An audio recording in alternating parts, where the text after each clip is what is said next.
Hello दोस्तों, VDS news में एक बार फिर आपका स्वागत करता हूं। नाम है हमारा दिनेश शुक्ला। आप सभी को प्रणाम करता हूं। दोस्तों, अभी हाल में 2 दिन पहले एक रिजल्ट आया है बीएमसी का, बॉम्बे म्युनिसिपल कॉरपोरेशन का, जो पूरे वर्ल्ड की निगाह में रहता है। वर्ल्ड उसका बजट इतना ज़्यादा है कि वर्ल्ड में छोटी मोटी कंट्रियों का इतना बजट नहीं होता। 76,000 करोड़ रुपए जितना बजट जो है गोवा, मेघालय, त्रिपुरा, इन सब का बजट नहीं है। उससे ज़्यादा बजट जो है बीएमसी का है। और बीएमसी की चुनाव की नज़र हर वर्ग की रहती है, हर पार्टी की रहती है, हर नागरिक की रहती है। और जैसे एक आशा की जा रही थी कि भाजपा इसमें भी हाथ मारेगी, मार ले गई। अब विपक्षी लोग अपनी कमियों को न देखकर इस बात पर आ रहे हैं कि नहीं, वहां पर इंक सही नहीं लगी, वहां फर्जी मतदान हो गया, लिस्ट में नाम काट दिया गया। ये कब तक चलता रहेगा? आखिर में विपक्षी पार्टियां इसको मान क्यों नहीं लेती हैं कि बीजेपी का जो पार्टी है वो चुनाव लड़ना जानती है। आप कब तक कहते रहोगे? चुनाव दर चुनाव होते चले जा रहे हैं, आप जो है हारते चले जा रहे हो। हार नहीं रहे हो, आपकी पिटाई हो रही है अच्छी खासी। इसका एग्जाम्पल फिर लास्ट में आ गया है बीएमसी, महाराष्ट्र का नगर पालिका चुनाव। बीएमसी तो आप हारे ही हैं, जहां 25 साल से बाल ठाकरे की पार्टी शिवसेना का कब्जा था, वहां पर आप हार गए। और आप फिर उसी पे आ गए कि बेईमानी हो रही है, छोटे बच्चों की तरह इनकी बेईमानी है, वोटर लिस्ट से हमारा नाम कट गया है। आखिर कब तक आप धूल झोंकते रहोगे अपनी आंखों में और जनता की आंखों में? आखिर कहां बीजेपी चोरी से जीत जा रही है आपके हिसाब से? मुझे तो नहीं लग रहा, अब तो नहीं लग रहा है। अब तक तो मुझे डाउट था, लेकिन अब इस चुनाव के रिजल्ट आने से मुझे क्लियर हुआ है कि नहीं, कमियां विपक्षी पार्टियों के अंदर हैं। शरद पवार जो चाणक्य बोले जाते हैं, जो चल नहीं पा रहे हैं लेकिन राजनीति में रहेंगे, अपनी लड़की को बना देंगे, अपना उनका भतीजा जो है, जो अलग पार्टी उनसे तोड़कर ही भाजपा में गया, भाजपा की सरकार वहां पर बनी, उसके साथ गठबंधन भी कर रहे हैं। ये जनता की भी आंख में धूल झोंका जा रहा है। सब मिले हैं, एक थाली के चट्टे बट्टे हैं। मतलब अशोक पवार और ये जो शरद पवार, इनकी पार्टी गठबंधन कर रही है आपस में। ताज्जुब की बात तो ये है कि जो दुश्मन हैं एक दूसरे के, वो जो है गठबंधन कर रहे हैं नगर पालिका में। आप मलाई खाने के लिए पब्लिक को जो है बेवकूफ समझ रहे हो, पब्लिक बेवकूफ है। आप उनको चुनाव भी जिता रहे हो। फिलहाल ये सब बातें छोड़कर इस बात पे आते हैं कि ये हो क्या रहा है। कुल मिलाकर जो सही है वही हो रहा है। भाजपा हर जगह स्ट्रेटेजिक से चुनाव लड़ती है, प्लानिंग करके चुनाव लड़ती है। उसके कार्यकर्ता चुनाव के प्रति समर्पित रहते हैं। यहाँ के प्रधानमंत्री को, तो विपक्षी पार्टियों को अब यह मान लेना चाहिए कि भाजपा पार्टी में केवल मोदी जी ही चुनाव नहीं लड़ते हैं, अमित शाह चुनाव लड़ते हैं। जहां का जिस क्षेत्र का चुनाव, जिस राज्य का चुनाव रहता है, वहां का जो मुख्यमंत्री पद का दावेदार रहता है वो करता है, वहां के एक कार्यकर्ता करते हैं, बूथ का कार्य करता है। बीजेपी जान फूक देती है। अभी जब बिहार का चुनाव हुआ था, कुछ पत्रकार लोग बता रहे थे कि बड़े बड़े धर्मेंद्र प्रधान जैसे लोग रात में 8 बजे एक जिले में बैठे हुए हैं तो 11 बजे रात में दूसरे जिले में बैठे रहते थे, अपने कार्यकर्ताओं के साथ मीटिंग करते थे चुनाव की। तो उन्होंने कहा, हम लोग अचंभित रह गए थे कि इतने बड़े बड़े पद के ये लोग आदमी हैं, ये कितनी मेहनत कर रहे हैं। तो जब बड़ा आदमी मेहनत करेगा, बड़े पद का आदमी मेहनत करेगा, तो उसको देख के कार्यकर्ता भी जोश में आते हैं। ये है बीजेपी की स्ट्रेटजी, जिससे बीजेपी जीत रही है। आप पहले महाराष्ट्र हारे, आपने कहा वहां पर मतदाता बढ़ा दिए गए, इसलिए हार गए, फर्जी। फिर आप हरियाणा हार गए, वहां आपने कहा कि वहां पर भी वही राग अलाप दिया। फिर आप दिल्ली हार गए, वहां भी राग अलाप दिया। फिर आप बिहार भी बुरी तरीके से हार गए, 90% रिजल्ट आप भाजपा के फेवर में रहा, वहां भी आपने बीजेपी के ऊपर इल्जाम लगा दिया। अब आप बीएमसी भी हार गए, बंबई नगर पालिका हार गए हैं, जहां पर 24 से 25 जगह पर केवल भाजपा की मेयर बने हुए हैं। ये बहुत शर्म की बात है। शर्म भाजपा के लिए नहीं है कि भाजपा के ऊपर चोरी का इल्जाम लग रहा है, भाजपा अन्य पार्टियों के लिए है कि आप लगातार अपनी कमियां छिपाने के लिए भाजपा के ऊपर इल्जाम लगा रहे हो और भाजपा चुनाव दर चुनाव जीतती जा रही है। अब तो ये कंफर्म हो चुका है कि नहीं, कहीं कोई चोरी नहीं हो रही, अगर कमियां हैं तो विपक्षी पार्टियों के अंदर है। अखिलेश यादव ने इस बात को क्यों मान लिया बीएमसी के कि भाजपा को चुनाव हराना इतना आसान नहीं है, सबको एक साथ होना पड़ेगा। अब क्यों बोल रहे हैं? क्योंकि 2027 सर पर रखा हुआ है और मुझे इस बात का डर नहीं, पूरा विश्वास है कि 2027 में अखिलेश यादव की पार्टी की वही हाल होगी जैसे बिहार में तेजस्वी यादव आरजेडी की हुई है। इस बात को आप लोग मैं कई बार बोल चुका हूं और फिर बोल रहा हूं, क्योंकि बीजेपी जब लड़ती है तो पूरे अभी से ही माहौल बनाना उन्होंने यूपी में शुरू कर दिया है। कार्यकर्ताओं की लिस्ट चेक हो रही है, बूथ वाइज मेंबर उनके अपॉइंटमेंट हो रहे हैं, शीर्ष नेतृत्व उस पर ध्यान दे रहा है। और लोग क्या हो रहा है? केवल यही फर्जी इंक पड़ रही है, फर्जी ये पड़ रहा है, फर्जी वोटर लिस्ट पढ़ाई जा रही है, यही हो रहा है। अरे आप पकड़ो ना, आप पकड़ो, सुप्रीम कोर्ट बैठा हुआ है। ये सब बातें उतार दीजिए। लातूर में जो है आखिर में विलासराव देशमुख के लड़के ने जो है चुनाव जितवाया नगर पालिका का कांग्रेस पार्टी में, महाराष्ट्र में, वहां का मेयर बना कांग्रेस का। विलासराव देशमुख जो है इसके पहले मुख्यमंत्री रह चुके हैं और एक कद्दावर नेता थे और उनके लड़के ने चुनाव अपने बल पे जितवाया कांग्रेस को। वहां पर कांग्रेस नेतृत्व कहां है? क्यों ऐसे नेताओं को आगे नहीं ले आ रहा है? सचिन पायलट आपके यहां आगे क्यों नहीं आ रहे हैं? क्यों नहीं सचिन पायलट को लाया जा रहा है?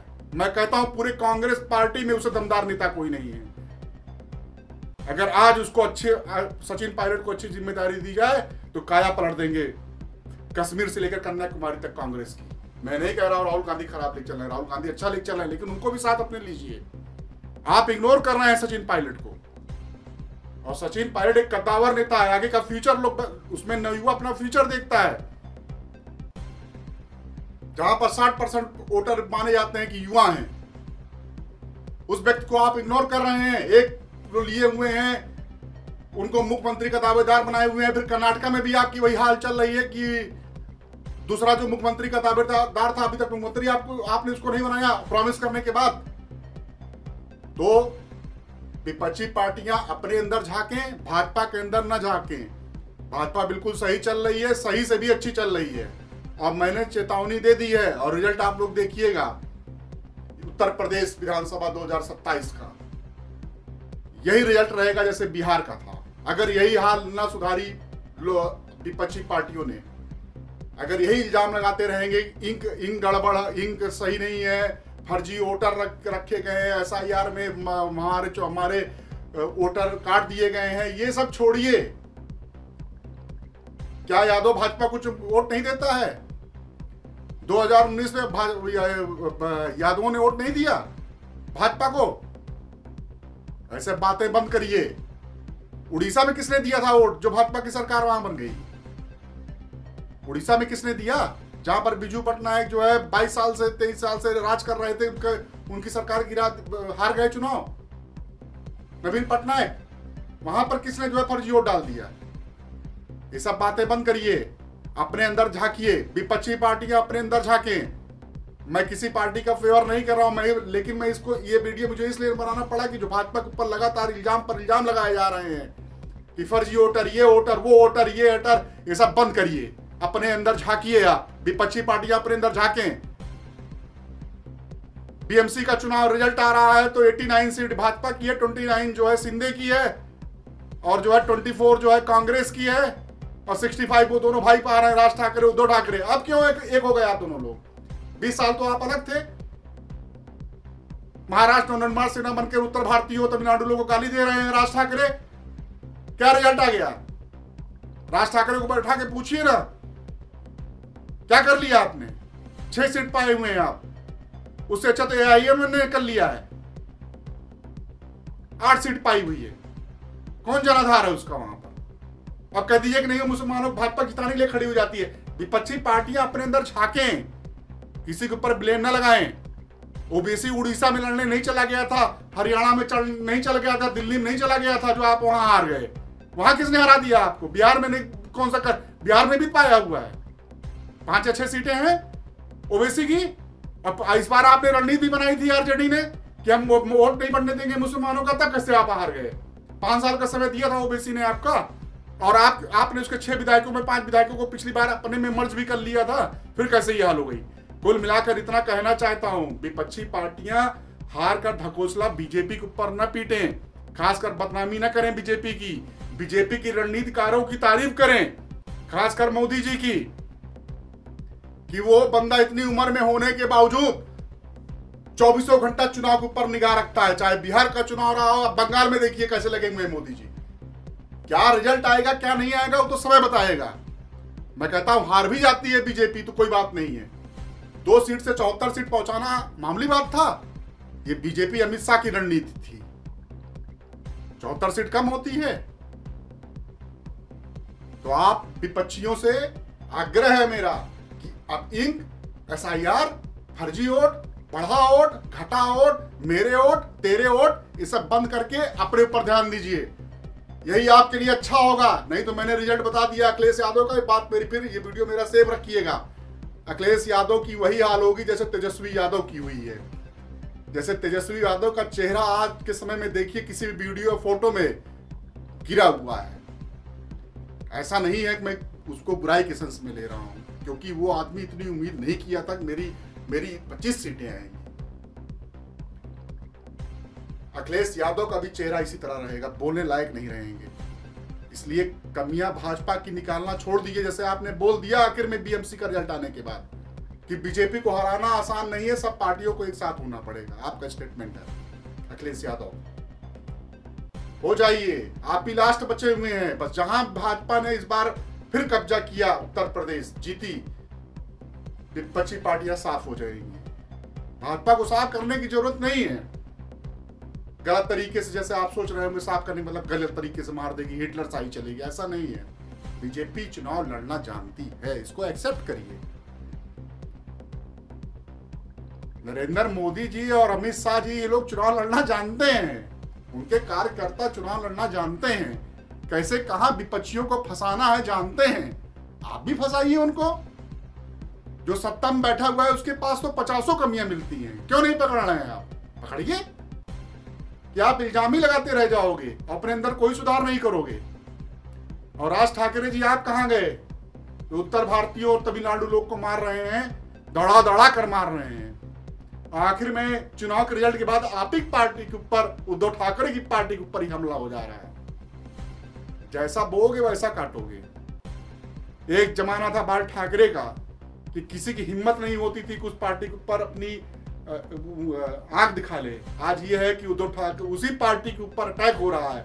आपका चुनाव चिन्ह छीन लिया गया, शिवसेना का शिंदे को दे दिया गया। आपका कार्यालय छीनकर शिंदे को दे दिया गया। बाल ठाकरे होते थे, होता उस तरह बनाने के लिए खिसना पड़ता है। बाल ठाकरे को बना बनाया चीज नहीं मिला था आपकी तरह।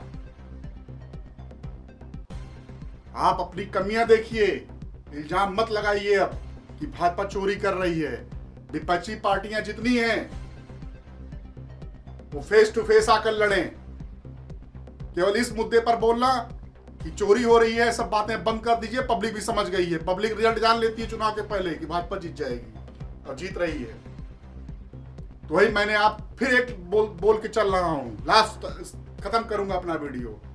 आपने महाराष्ट्र कहा था, महाराष्ट्र आप हारे, बुरी तरीके से हारे आप। कि एक लोग 20 सीट पाए हैं उद्धव ठाकरे की पार्टी, एक लोग 17 सीट पाए हैं, एक लोग 12-15 पाए हैं शरद पवार की पार्टी। आप इस स्तर पे आ गए हैं। हरियाणा में आप हार गए, दिल्ली में आप लोग हार गए, बिहार में बदतर हाल आप लोग की हो गई। अगर 1-2 सीट कम पाए होते तो विपक्षी कोई नेता ही न रहता वहां पर। मैं तो कह रहा हूं कांग्रेस इंप्रूवमेंट कर रही है अपने अंदर थोड़ा बहुत।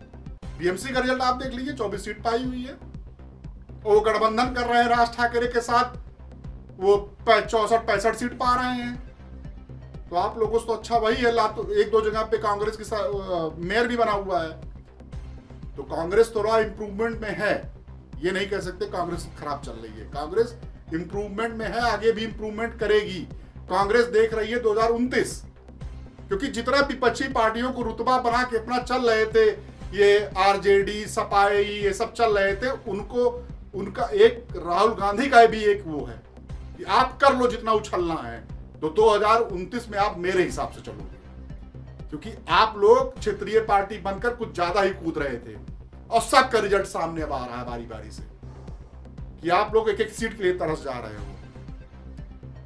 बिहार से अगर सबक नहीं मिला, आंखें नहीं खुली, तो अब नहीं खुलेंगी। अब बहकना बंद करिए विपक्षी पार्टियां, और बीजेपी को हराना है तो बीजेपी की तरह ही लड़ना पड़ेगा। मैं बीजेपी को एक बार फिर बधाई देता हूं, मैं सपोर्टर नहीं हूं, फिर बता दूं एक बार आपको, बीजेपी का सपोर्टर कतई नहीं हूं, इसको लोग ध्यान से उतार देंगे। मेरे परिवार के लोग ही कई लोग सपा में मंत्री तक रह चुके हैं और अभी भी कद्दावर नेता हैं सपा के, तो लोग ही गलतफहमी उतार दें कि मैं भाजपा का हूं। मैं एक पत्रकार की हैसियत से पत्रकारिता कर रहा हूं और निष्पक्ष होकर ऐसे करूंगा, और जो सही करेगा सही बोलूंगा। भाजपा बिल्कुल सही कर रही है, चुनाव कैसे लड़ना है लड़ रही है, और यहाँ का शीर्ष नेतृत्व बहुत अच्छा कर रहा है चुनाव लड़ने का, तो उसको मैं वाह ही करूंगा। खासकर मोदी जी, अमित शाह जी जितनी मेहनत कर रहे हैं इस उम्र के पड़ाव पर पहुंचने के बाद, वो आम इंसान के बस की बात नहीं है। हम लोग इतनी उम्र में है, हताशा खा जाते हैं, थक जाते हैं, लेकिन मोदी अमित शाह जी को देखिए, आज यहाँ कल वहां, आसाम पहुंच जा रहे हैं, चुनाव होने वाला है, बंगाल में कूदे ही हैं, कैसी कैसी रणनीति बना रहे हैं देखिए। अब संसद में वंदे मातरम के ऊपर 18 घंटे डिबेट करा दिया उन्होंने।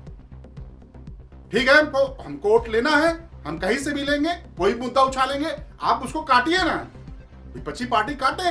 ये कोई इल्जाम लगा रही वंदे मातरम के ऊपर 18 घंटे लगा दिया गया, आप काटिए, पब्लिक आपसे खुश हो, आपको वोट दे कि हाँ भाजपा ने गलत किया। वो तो हर आदमी प्रिंट नहीं चलता है। तो मैं ही कहना चाहूंगा, लास्ट में अपना वीडियो इसी बात पे एंड कर रहा हूं कि विपक्षी पार्टियां अपने ऊपर ध्यान दें। भाजपा के ऊपर चोरी का इल्जाम, SIR, वोट कटा बटा चटा, ये सब बंद कर दें, नहीं तो वही हाल होगी जो बिहार में हुई है विपक्षियों की।